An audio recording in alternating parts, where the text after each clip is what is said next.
Hi there, my name's Jane Menzies and I am the Chair of Judges for the 2022 Wimbledon Book Fest's Young Writers Competition. And I am here today to tell you a little bit more about our chosen theme for this year's contest and to give you a little bit of advice from one writer to another about writing your story or poem. I myself am the author of children's books including Greek myths, meet the gods, goddesses, heroes and monsters of ancient Greece, and I am so excited to read your submissions. Something that I feel is so integral to any story, poem or piece of writing is passion. That is what is most important when it comes to putting your words down on the page. So choose something that you are passionate about. This could be something personal, this could be something based on the real world, or it could be something entirely fantastical and escapist. Whatever just gets you excited about writing, and that excitement will shine through.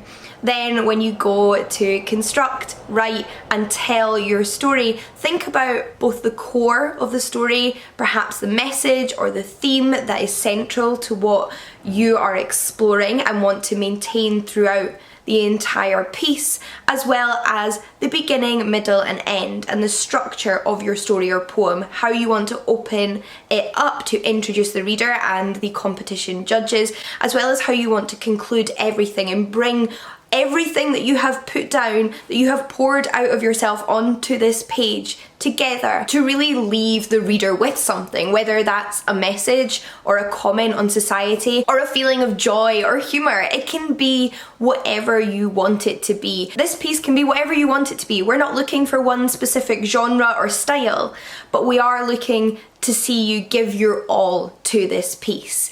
And we are so excited as the judges to read everything you have to offer and to see your interpretations of this year's theme, which is of course the tree. Now the reason I love this theme in particular is the fact that despite this theme being built entirely on one word, which is tree, it has so many opportunities for exploration and interpretation because tree can mean so much. A tree can be both something physical, the tree in your back garden, the entire forest of trees that make up the Amazon, or it can be something more symbolic, like a family tree, a tree that ties and binds individuals together, and you are welcome to explore whichever route you would like with this theme. Now of course, as exciting as it is to have something that can mean so many things, it can also be a little bit intimidating. So I did want to tell you a little bit about some of my favourite trees in folklore, mythology and literature in order to give you an idea of how others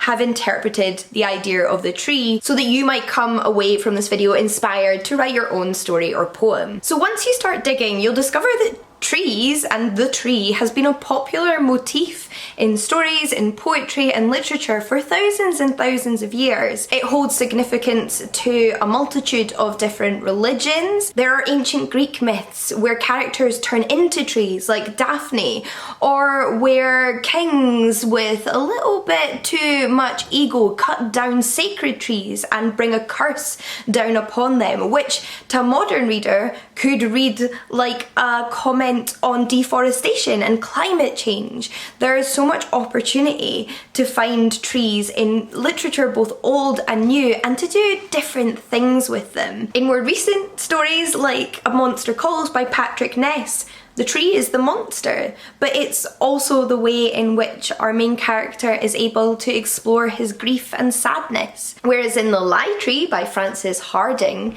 the tree is this magical element of the story, which is only able to grow and prosper when lies are whispered to it. But then it's able to produce fruit which reveals hidden truths. In The Mirror Season by Anna Marie McLemore, trees continuously crop up throughout the narrative. There is a magical forest as well as trees that vanish overnight. And in The Family Tree by Cyrus Hussein, the book is literally about a family tree. It has nothing to do with a tree that you might find in the park round the corner, because trees have already become more than the physical object in our everyday speech. Meanwhile, if you've studied Shakespeare's Macbeth, then you might remember that trees play a prominent part in the prophecy surrounding Macbeth himself. So you see, the tree can be anything you want it to be. And myself and all of the other judges for this year's prize cannot wait to read your submissions and see what you do with the tree.